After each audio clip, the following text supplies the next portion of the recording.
Hi, I'm David Jacobson. Don't juggle that dial. Taped with Rabbi Doug is next. We're gonna see Rabbi Doug. We're gonna see Rabbi Doug. We're gonna see Rabbi Doug on your TV tonight. But Daddy, I want to watch Monday Night Football. Forget about Monday Night Football. There's no other thing we're going to watch on Monday but Rabbi Doug. Yeah, Rabbi Doug on TV tonight. We're gonna see Rabbi Doug. Oh, everybody talk about Doug. Shalom and welcome to Taped with Rabbi Doug. We are here in the offices of Waldheim Cemetery Association, and I am here with the Executive Vice President and Proprietor, Irwin Lapping. Welcome to the show. I'm so glad to be here with you. We have been friends for many years, and Irwin's an amazing man. How did you ever get into the cemetery business to begin with? My grandfather was one of the original caretakers in Waldheim. Let me go back a little bit further than that. Waldheim extends from Roosevelt Road almost to 22nd Street on the south, from the Des Plaines River on the west to Harlem Avenue on the east, almost over 200 acres. Wow. Close to almost a mile square. And just north of Roosevelt Road, in the early 1800s, the area along the Des Plaines River was an Indian burial ground for the Potawatomi Indians. And there are many artifacts that have been found in that cemetery over there, and they're in the local library, Historical Society. And then eventually, as time went on, somebody bought the property from the Indians. His name happened to be the Wilbur Haas family. Wilbur may sound familiar to you because eventually they founded the vault company, the Wilbur Vaults. And they started out with started various farms and different endeavors, but eventually they founded a cemetery and they called it Forest Home. And that was a non-Jewish cemetery primarily, or there were a couple of older Jewish sections in that area. And then when the Jewish people immigrated here around the turn of the century, 1800s. So the west side mainly? The west side, and a mass immigration to our country and to Chicago.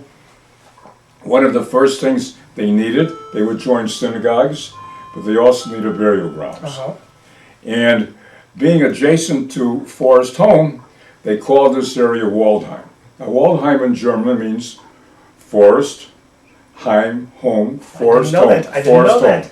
So there's the whole area. In English it's Forest Home, and here it's Waldheim. And in the beginning, actually our cemetery involves in different stages. The original stages were in order to serve the mass immigration that came here. People did not have a lot of money, but they did join various organizations. They joined synagogues. Landsmannschaften. They kind of stayed together to help each other.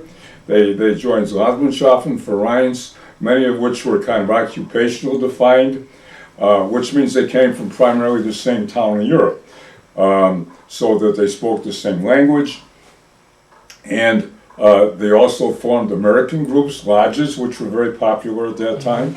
Some of the famous ones that were more than just in Chicago, they were in the Midwest, New York, Progressive Order of the West, which is the POW, Independent Order of B'nai B'rith, Free Sons of Israel, Free Sons of Israel is a fraternal organization, started, Bikkur Cholim also.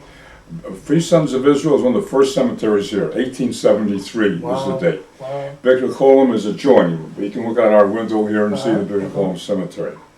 And these were fraternal organizations that provided, in addition to cemetery benefits for their members, they provided benefits that are now provided commercially.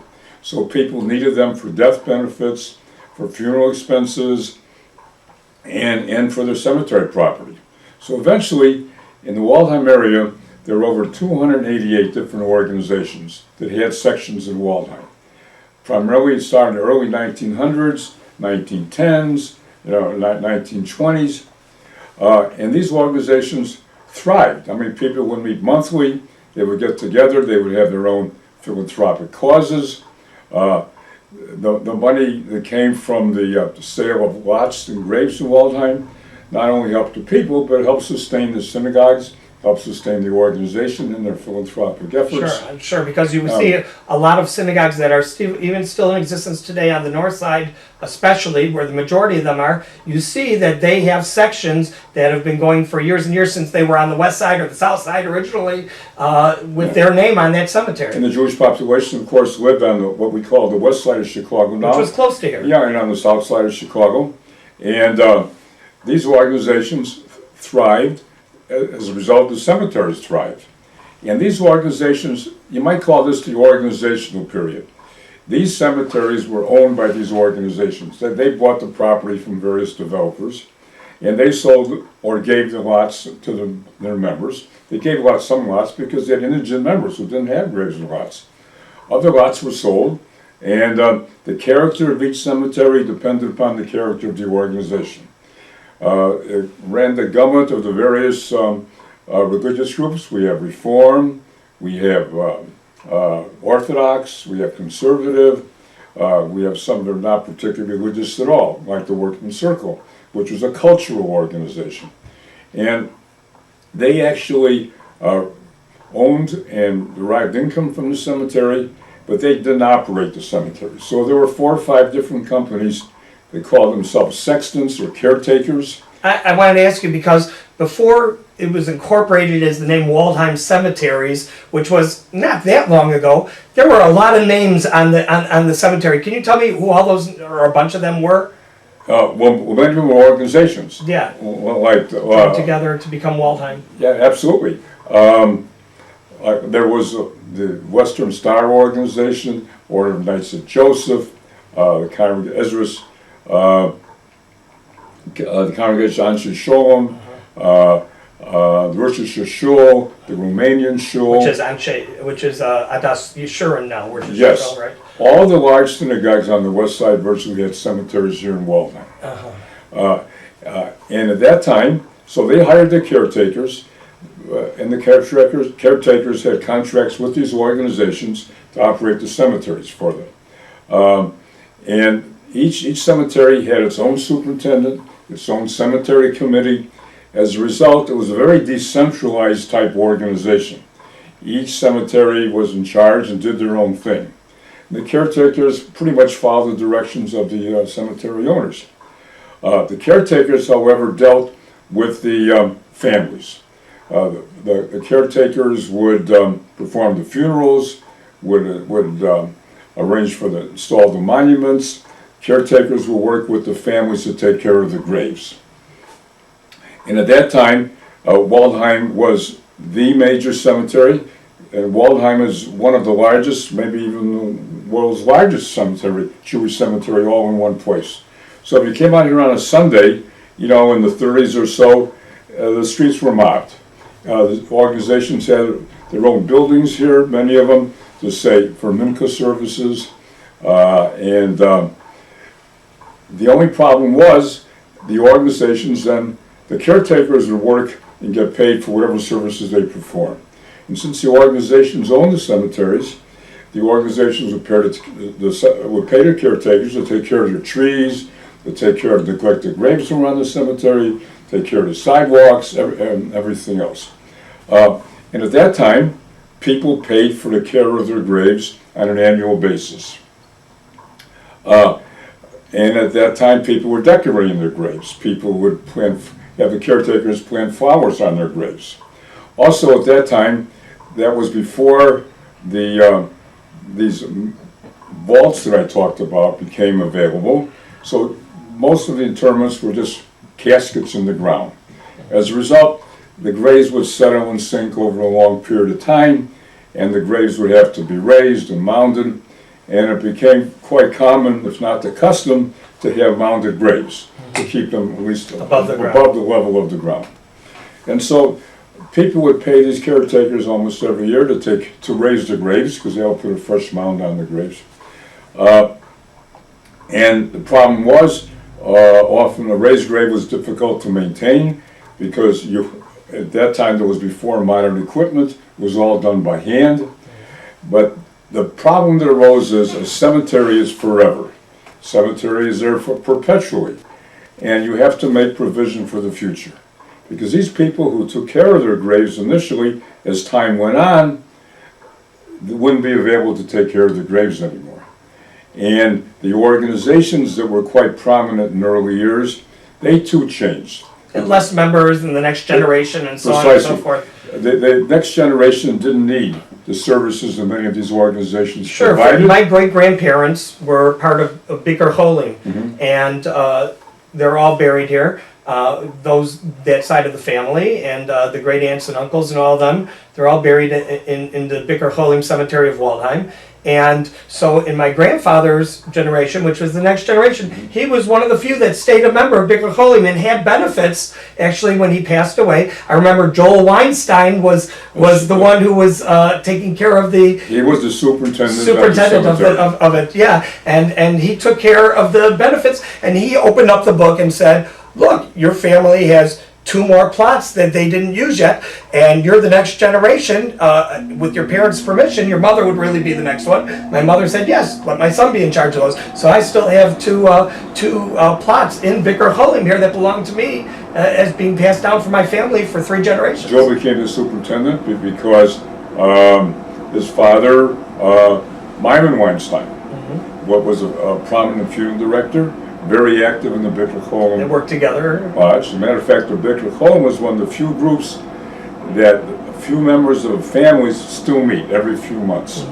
The cemetery is not a major portion of that organization any longer, but they still meet. There's a continuity. Let me just reintroduce you. I'm with Irwin Lapping. He is the Executive Vice President of Waldheim Cemeteries. We're here on Taped with Rabbi Doug. We're going to find out a lot more, so stay with us.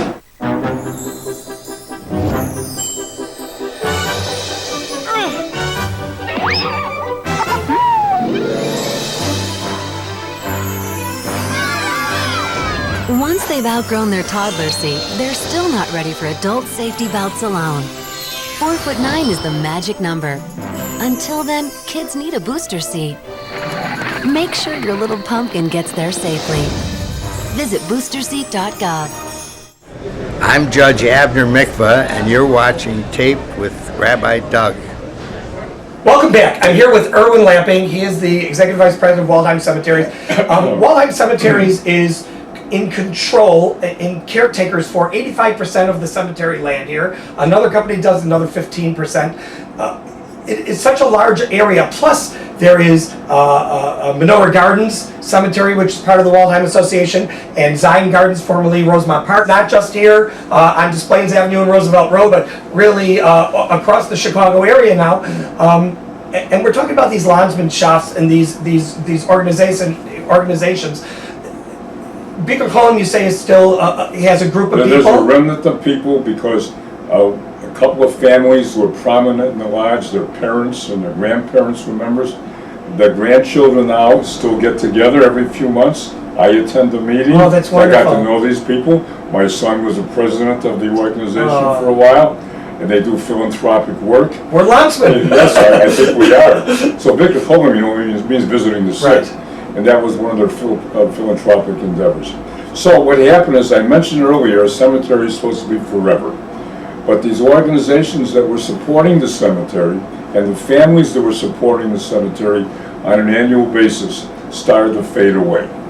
As that happened, the cemeteries themselves started to get neglected because people weren't taking the graves. Sure. And the character of the cemetery depends upon the graves that are there.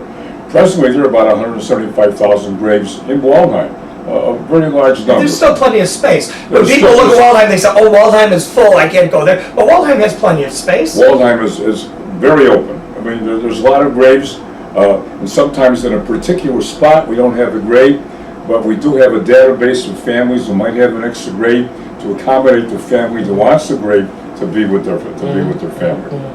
And so, as the organization started to fade away, and the cemetery became rather neglected, Waldheim itself really went down. People were moving away from the west side of Chicago. They were moving up north. Some newer Jewish cemeteries opened up north. There was kind of an exodus from people who had their graves and lots in Waldheim. However, Waldheim, even today, is still a busy cemetery. Very busy. It has a few hundred interments a year, And so somebody had to kind of step in the void. And the one who steps in the void were the caretakers. And so there was a group of 4 or 5 caretakers who for a while would be together, try and solve the mutual problems, the common problems that they had. They'd pave the roads. I became involved with the cemetery in about 1953 or so. Long time. And I saw, and my uncle who was in charge of my grandfather's caretaking office now, introduced me to one of the local cemetery organizations. So I would attend every month, and I would learn how other cemeteries operate. The cemeteries here in Waldheim were patterned after the older European cemeteries, where things were crowded and congested. And if people went to Europe and came here, they would see the same type of cemeteries. Very difficult to maintain. But in the cemetery industry, they needed to find ways to reduce maintenance. And they needed to establish regulations and needed to establish standards. And of course, when I started as an attorney, I knew very little about that. So I would go to these monthly meetings. I networked with other cemetery officials. I got my questions answered from the Catholic cemeteries, from non-denominational cemeteries. So I started to put into effect certain regulations where I could. In order to do so, I needed the cooperation of the organizations. Caretakers. The caretakers. Sometimes they cooperated, sometimes it took a longer time to cooperate. But as they started to fade away, they realized that they had no assets. They had a lot, cemeteries became a liability. So we started to suggest to them to turn over the actual administration of their books. And they had books and records, because that's where people bought their graves from. And so in order to have a burial here in Waldheim, the caretakers, we'd have to get a permit or permission from an organization to make a burial. But as time went on, and these records are on all kinds of handwritten little sheets of paper. And Like the one Joel showed me, the book he opened up and said, oh, I got him here. On This ledgers. name, I crossed out this name, I put this name on. they were in Yiddish, yeah, translated on window shades, whatnot. So they started to turn those over to us. So even though they rarely gave us any money to go along with it, they just said, here, we can't operate our cemetery anymore. But by doing so, and gradually, some organizations had some money, but the organizations themselves, the money they had, they were giving to very worthwhile organizations. They were giving the Home to the Blind, Charities, they were sure. giving to Israel, all very noteworthy causes, but they weren't putting it in the cemetery. So I established, with the cooperation of the other caretakers, a non-profit corporation called the General Care Foundation for Jewish Cemeteries, into which people no longer just had to pay us every year for the care of the grave. They would give us a lump sum, one final payment, which we would deposit in a bank, in a trust fund, in a perpetual trust, and we would operate from the net income earned from that. We would never touch that principal. And that kind of changed Waldheim, because people, some of these graves out here, people would come out every year. Our office was packed on Sunday, paying us to put the flowers in, to raise the graves, to do all this kind of work. But some of those people who do not take out the endowed care, even though their graves were very beautifully decorated back then, are neglected graves now. But people saw the light, and people realized they had to provide for the future. As these organizations faded away, you might say this became the era of the caretakers. So the caretakers could do what they knew was necessary, because the superintendents didn't have knowledge of what was the best thing for their cemetery. People knew what they didn't like, they didn't know how to correct it. But we did. We passed many different regulations. At the early time, we had women out here with hand shears, sheep shears, cutting the mounds. And you can imagine, once they were done, you could eat off that grave. By the time they got around the second time, I mean, the weeds were again this high. Many people ordered just mounds and didn't order care, and the weeds would grow very quickly, very high maintenance, and people really were unhappy with Waldheim. And even to this day, people remember Waldheim as being an overgrown, neglected cemetery. They haven't been here recently. They haven't been here recently. And today people are surprised, and they're amazed when they've been out here. And all these beautiful trees out here, when the people bought the graves, everybody wanted to be near a tree. But there really wasn't a lot of room for these trees. And the trees matured, they began to overcrowd the cemetery, and people put benches out there, and they put curbs on the graves. They thought maybe a curb would take care of the grave forever.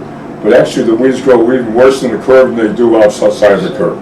So as the caretakers took over, cemeteries became a little more centralized. And then the next step was our company, which was rather progressive, the caretakers themselves were getting older. And in some cases there were younger members, younger generation members, in other cases there weren't. And so we led the way, our company, Barnett Joseph. There was Barnett Joseph, there was Leibowitz Company, which was my grandfather's. There was Schwarzbach Cemetery Company.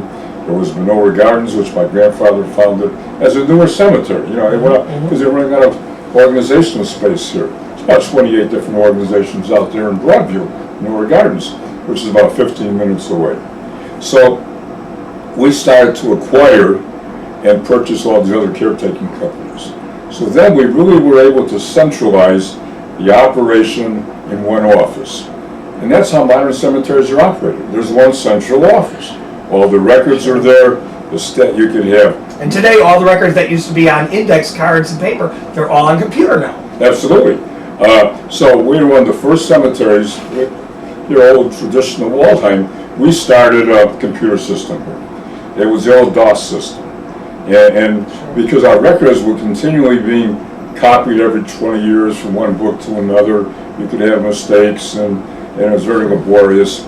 So we took our records, we put them on a computer, we had somebody go out in the grounds, happened to be my son at the time, and we compared everything on our records with what we saw out in the ground to make it accurate. What a job. And what a job. And in addition to the computer, was able to help us establish an in-depth database. Because before, we had one name, one address, that person moved away, we lost contact. Sure. So we established depth, we established centralization.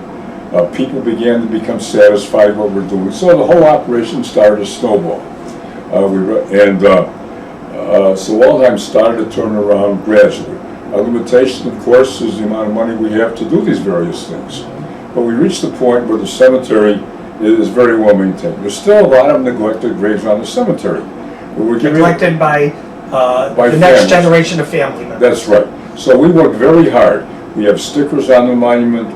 We have a web page on our computers, on a network, so that people call us by genealogy. We pick up new names and addresses to contact. It's not unusual for us sometimes for a family to send in 18 checks from grandchildren, nieces, Well, and you know, nephews. I told you this before, if you remember, that my great-grandparents did not have perpetual care, and I saw that the monument was just starting to lean a little bit. It wasn't dangerous or anything, but you know, over the years, you know, it's going to get worse.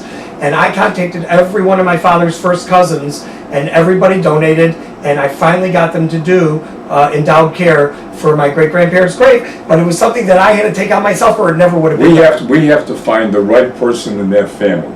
Some people don't care. I mean, they're all over I mean, a third of our mailing goes out to California, Florida, Arizona, wherever. But when people come to Chicago for a simcha, for a bar mitzvah, They want to go to the cemetery, visit their for a family. wedding, you can see rental cars here on the street. They always come and visit the cemetery.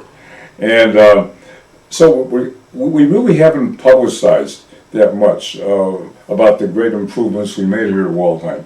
And that's something we have to do. So Waldheim is now a viable, strong, very sound financial cemetery. We serve the Jewish community, and we've made substantial investments ourselves in order to acquire these different caretakers, in order to centralize the operation in one place to be able to do what we're doing.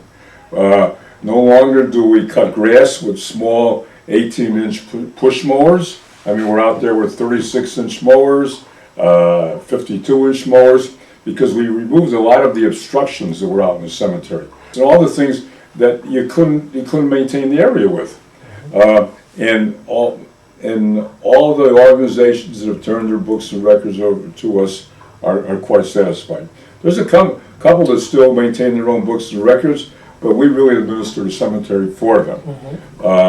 So Waldheim is a success story, it's like a neighborhood in a city.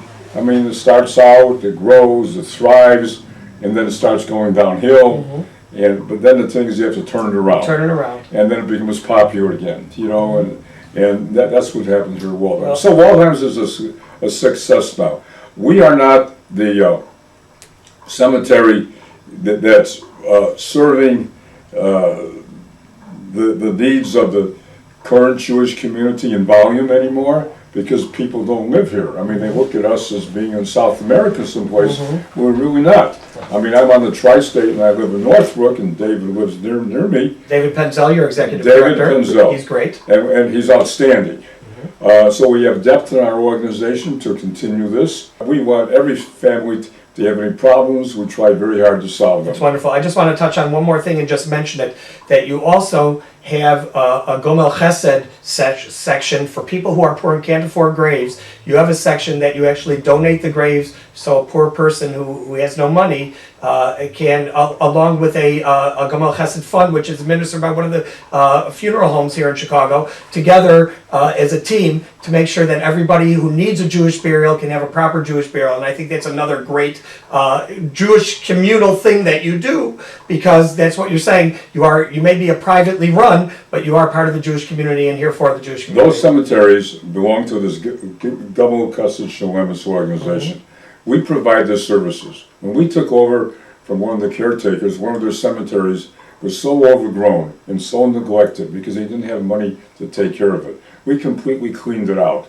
If you look at those two cemeteries now, and they go back to the turn of the century, where they serviced people where there were no families, they were just individuals. They were special cemeteries. It was even an honor to be buried there amongst the common man, and we know of people who wanted to be buried there, even though they could afford to be buried someplace else.